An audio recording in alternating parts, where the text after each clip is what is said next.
Okay चलो, so I started the recording. Last class में हमने सारा स्क्रीनिंग का पढ़ा था, सारा सर्विंग का पढ़ा था। अब हम आज सैम्पलिंग से स्टार्ट करेंगे, ठीक है। um let me just screen share my notes with you guys, just give me a second। तो हम आज जो है वो सारा का सारा आप लोगों का क्या कहते हैं, सैम्पलिंग पढ़ेंगे। और फिर हम सारी इंडेक्सेस पढ़ेंगे। और उसके साथ एंड में हम will do class on the biostatistics, ठीक है। Okay, just let me know when you guys can see my screen. The recording has also started. Okay, yeah, can you guys see? All right, दिख रहा है?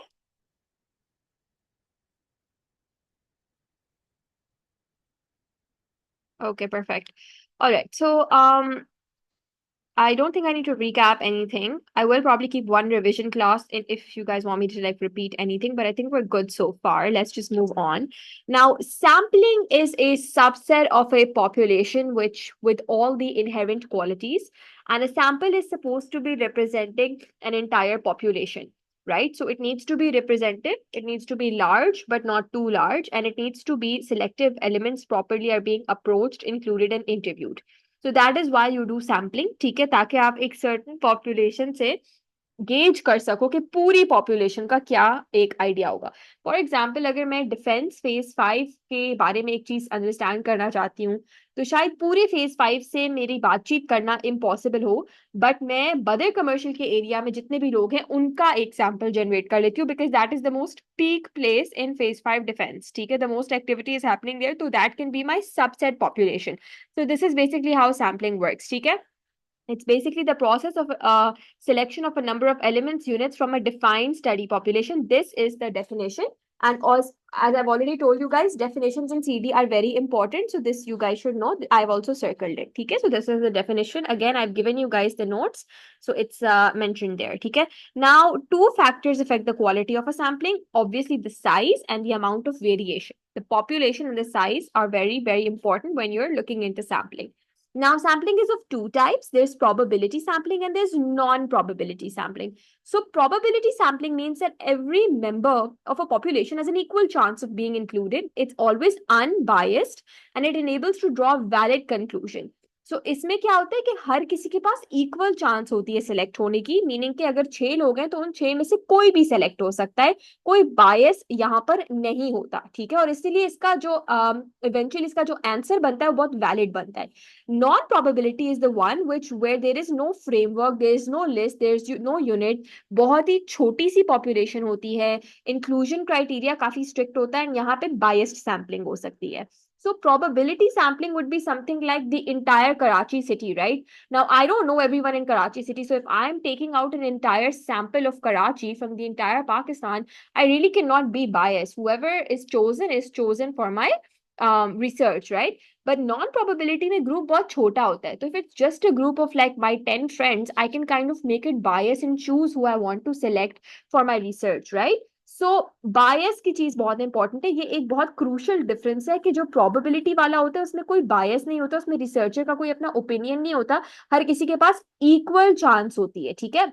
Non probability वाले में जो है वो पॉपुलेशन बहुत कम होती है, तो एक बायस खुद ही बखुद ही इस्टेब्लिश हो जाता है, ठीक है। तो ये चीज आप लोगों के लिए जानना बहुत इंपॉर्टेंट है, ठीक है। Now the examples are very important for each of the following.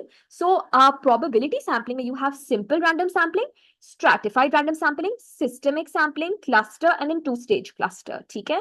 And in your non-probability, you have convenience, quota, snowball, and purposive, ठीक है। सो ये आपकी दो टाइप्स ऑफ सैम्पलिंग आ जाती हैं, दिस इज द प्रोबेबिलिटी वाले type and this is the non probability वाले type की, ठीक है। अब हम एक एक सैम्पलिंग के को बेसिकली पढ़ेंगे। आप में से अगर किसी ने ओ लेवल्स में सोशियोलॉजी लिया है तो आपके लिए तो ये बहुत ही आसान होगा। जिन्होंने नहीं लिया मेरी तरह, मैं आप लोगों को बता देती हूँ कि हम एक एक को डिटेल में पढ़ेंगे, तो फिर इनशाला it should ideally become clear for you guys, ठीक है। Now we're gonna start with the non probability, ठीक है। तो अभी तक हमें नॉन प्रोबेबिलिटी के बारे में क्या पता है, let's quickly right that down ताकि हमारे दिमाग में एक बेसिक आइडिया आ जाए। नॉन प्रोबेबिलिटी में जो है वो हमारे पास it's always gonna be a small group, ठीक है। A little bit of bias will always be present and the inclusion criteria is strict. तो मतलब अगर मुझे, मतलब फॉर एग्जाम्पल मुझे जो है वो स्मोकर्स पे करनी है, तो मैं सिर्फ और सिर्फ स्मोकर्स पे करूंगी, मैं वेपर्स पे, या मैं जो हूँ वो कोई शीशा करने वाले पे, ऐसे किसी पे भी नहीं कर सकती। My criteria is very strict, it needs to be a smoker, और rather a smoker who smokes from a particular brand of cigarette, right, very strict criteria. या if I am doing it on like someone who has क्या कहते हैं, पान, ठीक है, तो अब पान के तो बहुत सारे लोग हैं, बहुत सारे लोग पान खाते हैं, बट अगर मेरी रिसर्च उन पे है जो 20 साल से पान खा रहे हैं, तो then my criteria is very strict. तो जब इतना स्ट्रिक्ट क्राइटेरिया होता है तो बायस आ ही जाता है, क्योंकि ग्रुप बहुत छोटा और लिमिटेड होने लग जाता है, क्योंकि आपको बहुत स्पेसिफिक डिटेल के लोग चाहिए होते हैं, तो इसलिए यहाँ पे बायस आ जाता है, ठीक है ना। अच्छा, अब इसमें सबसे पहले कन्वीनियंस लैंप लेंगे। अब what do you understand by the word convenience? Convenience means क्या, the people who are the easiest to reach. So convenience sampling is among the people who are the easiest to reach. This method is of choosing items in an unstructured manner. For example, if I am trying to do a research, देखो example से समझोगे तो समझ आएगी. If I am trying to do a research on people who eat पान छालिया and गुटखा, अब मैं पान छालियन गुटखा वालों पे रिसर्च करना चाहूँ तो टेक्निकली तो मैं कयूमाबाद भी जा सकती हूँ, मैं सिकंदराबाद भी जा सकती हूँ, मैं जो हूँ वो कहाँ कहाँ जा सकती हूँ। पर अगर मेरे घर में मेरा ड्राइवर खाता है तो मैं उसी को कहूँ कि यार तुम आ जाओ, और तुम्हारा भाई भी खाता है, अच्छा तुम्हारा भाई भी आ जाए। तो मैंने अपनी कन्वीनियंस देखी, ना मैं घर से बाहर निकली, ना मैं किसी स्पेसिफिक इलाके में गई, मैंने अपनी कन्वीनियंस देखी जो मेरे लिए इजीएस्ट टू रीच था। Look at the words, look at the definition, look at how I am connecting it. जो मेरे लिए इजीएस्ट टू रीच था, मैंने उसी से बात करके अपनी रिसर्च कर ली। This is unstructured. Does that make sense? It is not structured. So this is convenience sampling, कि मेरे convenience में जो आया मैंने उसी से करके अपने आप को फारिग कर लिया, ठीक है, बजाय इसके कि मैं जाती, मैं खुद ढूंढती निकालती, मैं बहुत अनबायस तरीके से करती। मैंने कहा नहीं नहीं, कोई घर पे ही मिल गया तो मुझे क्या जरूरत, तो the easiest individual to reach पे मैंने ही अपनी सैम्पलिंग कर ली। Does this make sense Sanjana, Laiba, Muzammil? Does this make sense? Just give me a quick thumbs up. It makes it really easy for me because I cannot see the chat box. So just tell me if you does this make sense. Thank you so much. Okay. Now the second type of non-probability is purposive sampling. इसका मतलब है कि you have a purpose in mind, Sanjana. अब अगर आपके दिमाग में purpose है तो bias तो आ गया। For example, if I want to do a sampling on people with curly hair, ठीक है, मुझे कोई भी रिसर्च करनी है, मुझे कर्ली हेयर वाले चाहिए। अब अगर मैंने दिमाग में सोच लिया है कि मैं कर्ली हेयर वालों के पास ही जाऊंगी, तो मेरे दिमाग में एक पर्पस है, मैंने तो एक बायस डेवलप कर लिया ना। या अगर मैंने ये सोच लिया कि उनकी कर्ली हेयर भी होने चाहिए और ब्राउन होने चाहिए, ब्लैक नहीं होने चाहिए, तो मैंने एक पर्पस और एक बायस अपने दिमाग में कर लिया, ठीक है। तो purposive sampling starts with a purpose in mind when we want to access a particular subset of people. For selecting this sample, we include people of interest and exclude those who do not fit a particular profile. तो अगर मेरे पास कोई wavy बालों वाला आता है, या straight बालों वाला आता है, या लंबे बालों वाला आता है, मैं सबको कहूंगी no, I only want curly hair, and that too brown colored curly hair. So I have a purpose in mind, and that is why I am choosing a particular subset of people. Does that make sense? For example, acid attack. Now acid attack के ऊपर अगर मुझे करनी है अपनी research and I want to do some sampling, तो I have a purpose in mind कि I'll only want acid attack survivors. I am targeting a specific group with a purpose in mind. Now, this is a great way to do your research because obviously you know exactly who you need to get the sampling done from. But do I have a bias here? Of course, I have a bias here. I'm not just out of nowhere getting an acid attack patient. I'm actually taking it upon myself with a purpose in my mind to reach out to such people. Okay, so I am selecting them myself as a researcher. So this is purposive sampling. So far, so good, guys. Make sense? Anshra, Maheen, clear? This is purposive sampling, wonderful, ठीक है। अब ये दो sampling हो गई, convenience जो सबसे आसान था रीच करना है, जो मेरी कन्वीनियंस पे था, पर्पसिव जिसमें मेरे दिमाग में एक पर्पस है, जैसे कोई एसिड अटैक वाला, कैंसर सर्वाइवर, या किसी की एक सर्टन किस्म की लुक हो, एक सर्टन पर्सनालिटी हो, मुझे ऐसे ही इंसान को रीच करना है, तो मैं उस पर्पस के साथ उस बंदे को चूज करूं या बंदी को चूज करूं, बाकी सारे लोगों को इरेडिकेट कर दूं, ठीक है ना। Quota sampling, quota sampling is population is first segmented into mutually excessive subgroups just like stratified. Then you select the subjects for each segment based on the specific proportion in the second step, which makes them more. ठीक है, अच्छा, this is very easy, मैं समझा देती हूँ। पहले उसमें आपने लोगों को डिवाइड कर दिया ग्रुप्स में, ठीक है। अब जब आपने उनको ग्रुप्स में डिवाइड किया तो आपने नहीं देखा कौन कौन से ग्रुप में जा रहा है, तो हो सकता है लाइबा ग्रुप ए में चली जाए और मुजम्मिल ग्रुप बी में चला जाए और मेहर ग्रुप सी में चला जाए। यहाँ पे रिसर्चर ने अपना कोई ओपिनियन नहीं डाला और उसने करने दिया। लेकिन अब जब उसको सारे लोग अपने अपने हिसाब से अपने अपने सब ग्रुप्स में चले गए, तो सेकेंड स्टेप में वो अपनी चॉइस के ग्रुप को अपने पास बुला रहा है, एक कोटा ऑफ पीपल को बुला रहा है। जैसे होता है ना सिंध का कोटा, बलोचिस्तान का कोटा, पंजाब का कोटा, सब लोग अपने अपने में चले गए। अब मैंने कहा यार सिर्फ सिंध वालों को बुलाओ। समझ रहे हो? तो यहाँ पे अगेन रिसर्चर का बायस आ गया। ये अक्सर मार्केट्स में, पोल्स में, सर्वेज में होता है। जब सर्विंग करते हो आप लोगों को डिफरेंट डिफरेंट ग्रुप्स में डिवाइड कर देते हो। अब एक सर्वे एक ऐसे रिस्पॉन्स का आ रहा है जो आपके लिए ज्यादा फीजेबल है, तो आपने सिर्फ और सिर्फ उस ग्रुप को अपने सैंपल में बुला लिया। तो दैट इज कोटा सैम्पलिंग। ठीक है, फॉर एग्जाम्पल इसमें 200 मेल्स 200 फीमेल्स हो गए, 100 सीनियर 100 जूनियर हो गए। इस तरीके से आपने लोगों को पहले डिवाइड कर लिया। फिर आपके पास जो आपको लगा कि आपके लिए सबसे फीजिबल यूनिट है, आपने उस स्पेसिफिक पोर्शन को जो है वो सुटेबली चूज कर लिया। This is quota sampling. Last but not least is the network और snowball sampling. Now this is her favourite one, this is examiner's favourite one. So I'm going to take a minute here. Now, it's very easy. I'll teach this one to you from an example. इसमें अक्सर बच्चे confuse होते हैं. Just listen to my words very carefully. ठीक है? देखो guys, अब for example, um, someone who is like in a hidden population, ठीक है? Hidden population से मेरा मतलब है कि कोई यहाँ पे heroin addict है. Now, I don't personally know any heroin addict. Most of you, I hope, don't know any heroin addict. But if I need to do a research on someone who's been doing heroin since the past 10, 15, 20, 30 years, I can't find someone like this. तो इसको snowball इसलिए कहते हैं क्योंकि इसमें आप network की बुनियाद पर लोगों को ढूंढते हो हिडन पॉपुलेशन में। फॉर एग्जाम्पल, मैं अगर हेरोइन एडिक्ट को देखना चाह रही हूँ बट मैं किसी हेरोइन एडिक्ट को नहीं जानती, तो मैं चली गई एक रिहैब सेंटर में, वहां के ओनर से मैंने बात की कि शायद वो किसी को जानता हो, उसका एक नेटवर्क है, वो आगे अपने उस नेटवर्क में 4 और रिहैब सेंटर से बात करेगा, एंड वो उन 4 रिहैब सेंटर्स में से मुझे कोई एक ऐसा मिल जाएगा जो वाकई हेरोइन एडिक्ट होगा और मैं अपना सैंपल उसके थ्रू जनरेट कर सकूंगी। सो बेसिकली मैं क्या कर रही हूँ, मैं अपने कनेक्शंस और कॉन्टैक्ट्स को एक्सप्लोर कर रही हूँ, वर्ड ऑफ माउथ को यूज कर रही हूँ। सही है। फॉर एग्जाम्पल, अगर किसी को नौकरी चाहिए गूगल में, फॉर एग्जाम्पल, अब मैं तो किसी को गूगल में नहीं जानती, पर फॉर एग्जाम्पल मेरी बहन को नौकरी चाहिए गूगल में, उसने कहा नहीं मेहर मैं गूगल में ही काम करूंगी। मैंने अपने एक दोस्त को कहा जो एक आईटी कंपनी में काम करता है, ठीक है, हाँ, मैंने अपने एक दोस्त को कहा जो आईटी कंपनी में काम करता है। अब जो मेरा दोस्त आईटी कंपनी में काम करता है, उसके 4 और दोस्त हैं जो 4 मुख्तलिफ कंपनीज में काम करते हैं आईटी के, और वो सारे एक बहुत सारे आईटी और सॉफ्टवेयर इंजीनियरिंग कॉलेजेस से पढ़े थे। तो उनमें से कोई एक ऐसा होगा जिसने गूगल में कभी इंटर्नशिप की होगी, उसका कोई गूगल में कनेक्शन होगा, तो उसके थ्रू मेरी बहन कनेक्ट हो गई गूगल से। समझे? या अगर मुझे एसिड अटैक पे करना है, तो एसिड अटैक वाला खुदा ना खास्ता बेचारा कोई इंसान ऐसे गली इस मोहल्ले में तो नहीं चल रहा होगा ना, पान गुटखा छालिया वाला तो मिल जाएगा, लेकिन ऐसे एसिड अटैक वाला नहीं मिलेगा। या कभी कभी ट्रांसजेंडर अगर उस पर करनी है, वो भी ऐसा कोई इंसान जो रियल ट्रांसजेंडर होते हैं, जो बेचारे पैदा ही ऐसे होते हैं ख्वाजा सरा, उन पे करनी है, वो ऐसे मिलते थोड़ी नहीं, ये थोड़ी नहीं कि बस पत्थर उठाओ मिल गए, नहीं मिलते। ऐसे लोग जो जो रियल विक्टिम्स होते हैं, जो रियल वो होते हैं, वो अनफॉर्चुनेटली नहीं मिलते।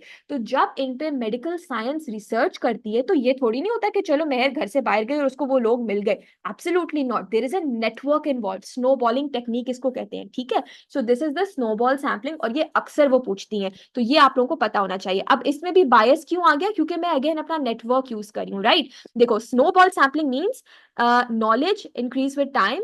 नहीं नहीं, इधर नहीं लिखा हुआ, मैंने इधर लिखा हुआ, हाँ। In snowball I choose 5 people, those 5 people will then choose their groups, surrounding will then ask further their groups। तो मतलब एक से लेके दूसरे से लेके तीसरे से लेके इस तरीके से, kind of like Chinese whisper but not really, but it's kind of like the message is being spent forward। ठीक है, तो ये 4 एग्जाम्पल्स थे गाइस हमारे नॉन प्रोबेबिलिटी के, ठीक है, जिसमें थोड़ा बहुत बायस होता है, जिसमें स्मॉल ग्रुप्स होते हैं। ठीक है, मैं जल्दी से रिपीट कर रही हूँ। इसमें हमने किया कन्वीनियंस, ठीक है, इसमें हमने किया पर्पसिव, इसमें हमने किया क्वोटा, एंड फाइनली हमने इसमें किया snowball, also known as the network sampling. Now, in the Viva, if she asks you about any of these, explain it with the examples that I just used. ठीक है?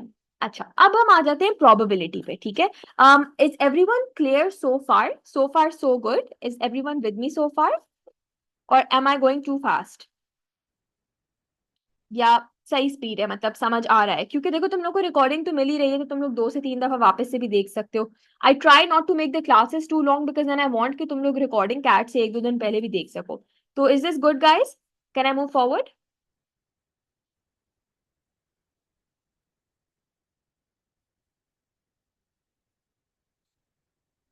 आई am not talking to the walls. Okay अब देखो guys, मैं बताऊंगी आप लोगों को कि प्रोबेबिलिटी सैम्पलिंग क्या होती है, ठीक है। देखो प्रोबेबिलिटी सैम्पलिंग में like we discuss it has to be a large group, ठीक है, इसमें बायस नहीं होती। तो इसमें सबसे पहले तो सिंपल सैम्पलिंग आ जाती है। Now simple sampling is if the sample is drawn from a population in which in such a way that every possible sample has a chance of being selected. देखो सिंपल सैम्पलिंग में सबसे आसान तरीका ये है कि कोई फ्लिप अ coin. अब मैंने लाइबा से कहा मेहर जू, लाइबा टेल है, अब या लाइबा का आएगा या मेहर का आएगा, इसमें बिल्कुल सिंपल सैम्पलिंग है, किसी का भी आ सकता है। या हमने जो है वो सबके नाम डाल दिए, ठीक है, एक स्पिन द व्हील पे, अब किसी का भी आ गया। या हैट में से हाथ निकाल लिया, ठीक है। या रोलिंग द डाइस, किसी का 6 आ सकता है, किसी का 2, किसी का 3, किसी का 5। It is completely based on the probability. इसको कहते हैं सिंपल सैम्पलिंग, कि इसमें बिल्कुल कोई भी पॉसिबल रिस्पॉन्स आ सकता है, आपके ऊपर नहीं है, ठीक है। जो पहले मैंने सारे एग्जांपल्स बताए थे उसमें तो आप पे था, आपकी चॉइस थी, right, what where you can go, where you can lead your research. Over here no, you just flip a dice, whatever you get you got to work with that, you can't choose. So for example, you want to interview medical students at ZU, your sample size is calculated, it's 2000, the total number of students in Ziauddin are 1000. If you choose every student in such a way that each of the 1000 students have an equal chance to be selected, कहने का मकसद ये है कि मुझे एक research करनी है जियाउद्दीन के स्टूडेंट्स पे और मुझे 200 लोगों का सैंपल चाहिए। 1000 स्टूडेंट्स हैं टोटल, मैंने सारे के सारे 1000 का नाम किसी कंप्यूटर जनरेटर में डाल दिया या किसी उसमें डाल दिया, बैलेट में डाल दिया, एंड देन जो भी 200 के नाम आ गए आ गए। आई कैन नॉट चूज कि वो बच्चे डेंटिस्ट्री के होंगे या मेडिसिन के होंगे या वो पोडियाट्रिक के होंगे या वो मीडिया के होंगे, नहीं।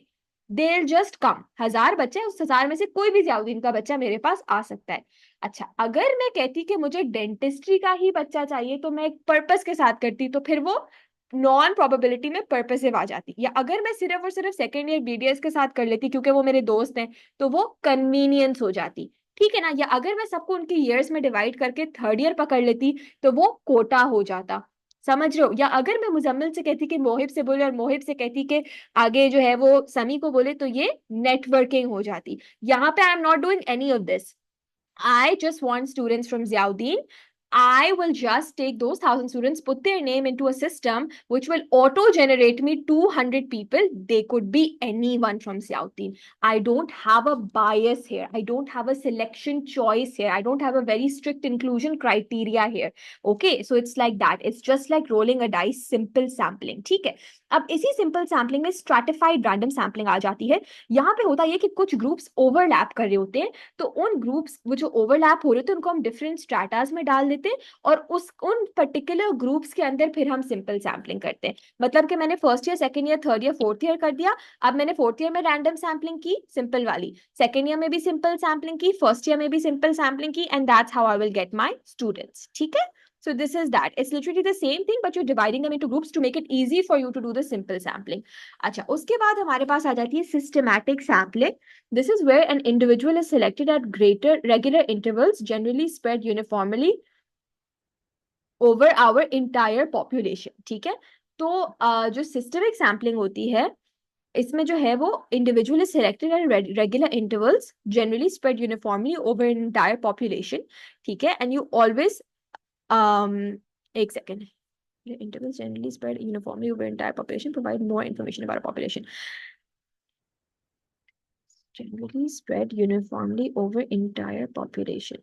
हाँ तो इसमें जो है वो सिस्टमिक सैम्पलिंग में ये होता है कि आपने रेगुलर इंटरवल्स पे लोगों को बुलाना होता है, मीनिंग कि आपने एक पॉपुलेशन में इस तरीके से कर लिया कि I pick every fifth person. तो अगर 200 लोग हैं तो I pick every fifth person, so I chose the fifth one, then I chose the 10th one, then I chose the 15th one, then I chose the 20th one. तो मैंने एक system बना दिया अपने सिलेक्शन का, ठीक है। Regular intervals पे मैं कर रही हूँ बट यूनिफॉर्मिटी के साथ कर रही हूँ। ये नहीं कि मैंने 15th चूज किया तो मैं 16th भी कर सकती हूँ, no. First, fifth, 10th, 15th, 20th, 25th, so it's at regular intervals over the entire population. ठीक है. अच्छा, इसकी स्पेलिंग हमेशा ठीक होनी चाहिए. I don't know why I have written this, but I am sure miss ने क्लास में बोला होगा, इसीलिए मैंने लिखा है. मुजम्मिल, जो स्ट्रैटिफाइड वाली है, मैं तुम्हारे लिए रिपीट कर देती हूँ. उसमें सिर्फ और सिर्फ आप लोगों को सिंपल स्ट्रैटास में डिवाइड करो, क्योंकि कभी कभी बहुत ज्यादा लोग होते हैं. 1000 लोगों को मैं ऐसे ही खड़ा करके लॉटरी वाले बैलेट में से निकालती रहूं नाम, या रोल द डाइस करके सेलेक्ट करती रहूं, उससे बहुत बेहतर है कि मैं उनको ग्रुप्स में डिवाइड कर दूं और फिर मैं उन पर्टिकुलर ग्रुप्स के अंदर सिंपल सैम्पलिंग करूं. Simple sampling is the same thing, वही रोल इन अ डाइस वाली. ठीक है. अच्छा, ये हो गई सिस्टमैटिक. अच्छा, अब हमारे पास आती है cluster. Now cluster and two stage cluster are literally the same thing. Two stage is just dividing that cluster further.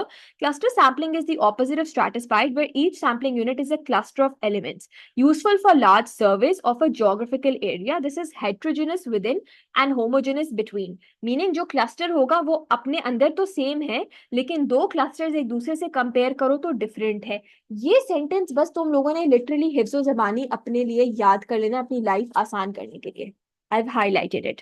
Cluster is always heterogeneous with in and homogeneous between. ठीक है. नाउ क्लस्टर्स में ये होता है कि आप appropriate clusters में एक फ्रेमवर्क में करते हो. फॉर एग्जांपल, अगर मुझे पूरे कराची सिटी में करना है, तो मैंने पूरे कराची सिटी को इस तरीके से कर लिया कि मेरे पास एक फेज 5 का क्लस्टर है, एक फेज 8 का क्लस्टर है, एक फेज 6 का है और एक फेज 7 का है. मैंने इस तरीके से जो है वो डिवाइड कर लिया. ठीक है ना. तो this is cluster sampling. And then ये इससे मैं बहुत बड़े बड़े सर्वेस कर सकती हूँ in an entire city. I divided it into clusters. ठीक है.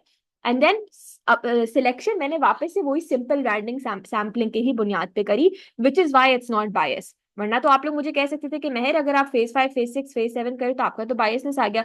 एक्चुअली मेरा बायसनेस नहीं आ रहा. क्यों? क्योंकि मैंने सिर्फ और सिर्फ एक बड़े से एरिया को 4 से 5 से 10 हिस्सों में डिवाइड कर लिया, लेकिन डिवाइड करने के बाद उन रिस्पेक्टिव हिस्सों के अंदर मैं वही सिंपल रैंडम सैम्पलिंग कर रही हूँ.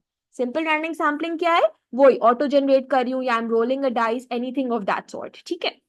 अच्छा, two stage cluster is just a further extension of that cluster only. Meaning कि आपने एक जगह को क्लस्टर में किया, तब आपने दो स्पेसिफिक जगहों को क्लस्टर्स में कर लिया, तो आप दो पर्टिकुलर क्लस्टर्स को कर रहे हो. ठीक है. Just remember these points that you need to have an appropriate cluster, you make a frame list, and then you choose the appropriate number of clusters using simple random sampling. Meaning, which cluster am I going to choose? I don't know if I'll choose phase 5, phase 6, phase 7, or phase 8. I just have to do simple random sampling to decide which cluster I'll choose. And then based on that simple sampling, I'll go there and then I'll do further simple sampling to choose whoever I need. ठीक है. I'll repeat myself.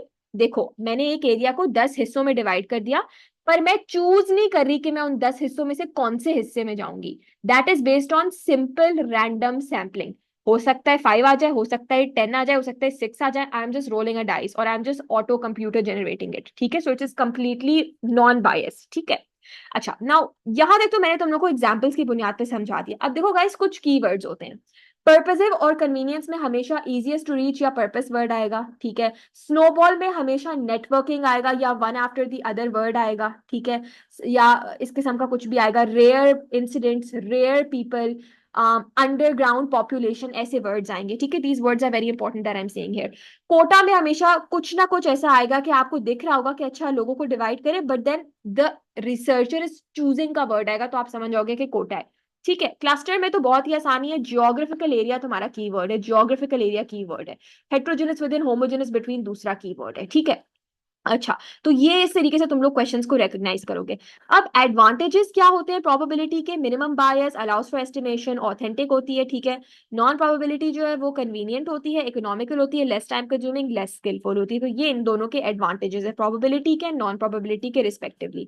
Disadvantages क्या है? Probability is very expensive, क्योंकि आप बिल्कुल choose नहीं कर पा रहे. It's extremely time consuming and at times it can be problematic in large people. Right. अब मैं 1000 लोग हैं अगर जियाउद्दीन में, और मैं डाइस ही रोल कर करके चूज करती रहूं कि कौन सा आएगा, या मैं बैलेट में से नाम निकालती रहूं कि कौन सा बंदा आएगा मेरे पास, it would take forever. Right. तो ये इंपॉर्टेंट है. नॉन प्रोबेबिलिटी में results can be generated but there's a lot of bias. It is authentic but that's very debatable. It's a weak type of sampling, right? Because if I'm choosing who I choose to do the sampling on, for example, अब मुझे sampling करनी है, मैंने अपने दोस्तों को बिठा दिया. अब मेहर के जो दोस्त हैं वो तो ऑब्वियसली मेहर के फेवर में ही सर्वे फिल करेंगे ना, या वो एक बायसनेस के साथ सर्वे फिल करेंगे. राइट. तो वो नॉन प्रोबेबिलिटी में बहुत दफा होता है, जो कि प्रोबेबिलिटी में नहीं होगा. राइट. तो this is how it is important to understand. Does anybody have any question when it comes to sampling? Because this is a little bit important. Is everybody clear with sampling? I'll just repeat everything from here also, just going through these notes in case I've missed anything. Sampling is done to represent a population, should be as large as possible for increasing the accuracy and precision for the data collection. अच्छा, sampling error की definition आप लोगों को पता होनी चाहिए. ये मेरे आगे biostats के notes में लिखी हुई है, but यहाँ से भी आप लोग देख सकते हो. If you take a sample number from the same population repeatedly, एक sampling error आ सकता है, तो ये पता होना चाहिए. Non-probability की examples ये सारी लिखी हुई हैं. Convenience purpose quota, you guys can read through it. I'll just give you like 5 minutes to read through it.